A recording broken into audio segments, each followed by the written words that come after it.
rich history of this place owes much to its geographical location. Located in the borderlands, the gateway from the Carpathian Mountains to the lowland plains, on the navigable Sand River, which of course created great trade opportunities.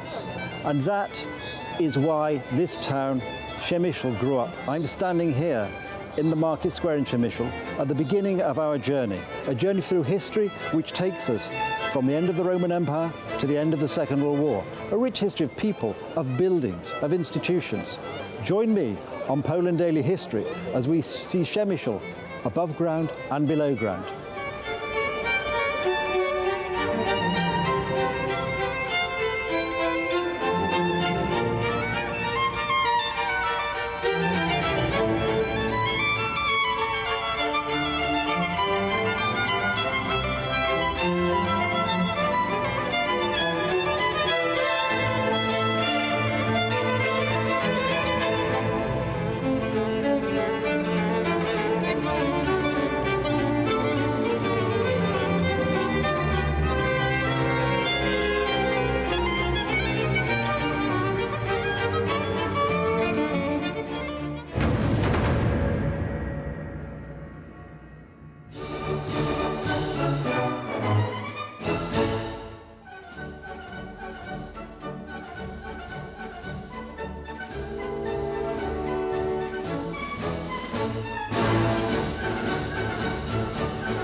How big was the city in terms of population by the end of the 19th century?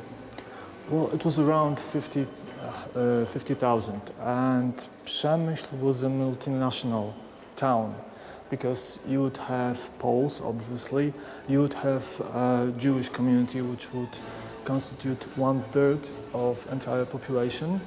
Actually, it probably was the oldest Jewish community in entire Poland here in Przemyśl. Okay. Then you would have obviously Ukrainians. Right. And along with the influx of soldiers from all the Austria-Hungarian Empire, you would have Hungarians, you would have Italians, Czechs, and obviously Austrians and Germans as well. So pretty mixed, actually. Absolutely, yes. Very mixed population. And what did that do for the culture of the city? I mean, did it lead to opera houses or concert halls, that sort of? I mean, when I always associate sort of the Habsburgs with sort of that sort of musical culture. Well, actually more concert halls than opera houses. Okay. There were several associations connected with sport, for example, like Sokół. There were various associations, national associations. Okay. Ukrainians had their own. They erected so-called National House, Narodny Dom, in the market square in the early 20th century, where they had, for example, audience, and they would have a stage to perform various spectacles, as well as Poles had this Sokół organization, which mainly promoted physical fitness and physical culture, but also had sort of cultural scope of cultural development of the people. You must remember that here in Galicia, although we weren't independent then, the government wasn't so strict as in other, like Prussian or Russian. Okay, so there's a bit more freedom of expression. Absolutely so. And in the late 19th century, of course, in many parts of Europe, there was a beginning of some sort of, not exactly revolutionary, but those sort of more radical thoughts. I mean, was there any evidence in this city that there were any? A little bit, although that was mostly Lwów as a bigger as a bigger city and a capital of the entire province. But yes, especially there were, I would say, tensions between Ukrainians and Poles in terms of having their own independent states. Right. Which unfortunately... Because of course both at that stage were part of somebody else's. Yes, well, empire, there was no Poland and there was no Ukraine, and both nations claimed several cities, including Przemyśl, as their own. Right. So both were fighting against a bigger, different foreign power. And of course this became, in a funny sort of way, a melting pot, because you sort of both tensions meet in one point. Absolutely. So in 1918, when the Habsburg Empire that would sort of hold it all together collapsed, so those tensions, I would say, erupted, so that immediately after the end of First World War, there were fights between Poles and Ukrainians over Przemyśl. And which, of course, the Poles ultimately won. Yes, yes, in Przemyśl, both in Przemyśl and in Lwów. So in Lwów there are iglets, but we have our own iglets of Przemyśl as well. That's right, yes, a fantastic story. There's a monument here in Przemyśl erected in the 30s that was then destroyed by the communists and erected again after 1989. Right, okay, so we're just entering this marvellous, that's after you, entering this marvellous saloon, which is now a restaurant.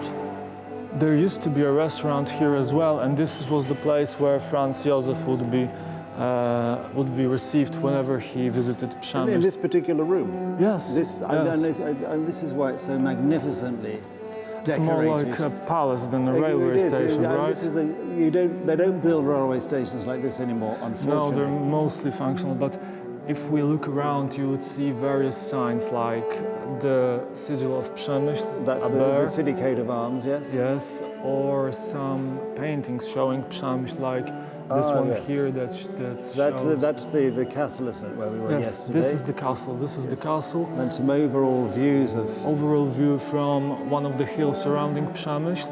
And behind us there's another view of the right bank of Przemyśl. So this is the view from the Zasania part. Yes. Interesting. And the mermaid is whose coat of arms? I mean, obviously it looks like the Warsaw coat of arms, but is that a more recent? I think so, but whenever I try to find something more about the decoration, the paintings that are decorating this railway station, I can't find anything more. Because I might have expected there would be some specifically Austrian or Habsburg motifs somewhere in the decoration, but maybe there were, but you must remember that after the end of Austrian Empire, most of them were simply destroyed. Right, okay. So all those signs of Austrian rule were destroyed as a signs of occupation, basically. Okay. So I imagine this has probably been restored several times since it was built. I know that one restoration took place several years ago. Okay, which is why it looks so fresh, of course. Absolutely. But the basic structure is, it's probably worth noting is that this isn't the original railway station. This is from 1895. Yes, because like I said before, there was a railway connection here in Przemyśl since 1860s. Okay. So it was the second half of 19th century when the town developed rapidly. Right. So, like I said, the number of people rose until up to... Because I think before the first partition of Poland, Galicia had not been a particularly developed part of Europe. So the Austrians coming probably helped to stimulate economic development. Yes, but only in the second half of 19th century. So really picked up some momentum. Yes, it's lovely, lovely. Because yes, you could see if you were the emperor, you'd want to arrive in a railway station that looked a bit like this, and not arrive in the old railway station, whatever that looked like. But this is just magnificent. In a time when engineering achieved these great buildings, and everywhere you go over Europe, in the right places. In England, the monarchy had their own railway station at Sandringham, which probably still exists. And so the idea you build a railway station for a king or queen or something to arrive is actually rather touching. And here we have it. So that is fantastic. So thank you for showing us this marvellous railway station. You're welcome. Thank you very much. Thank you.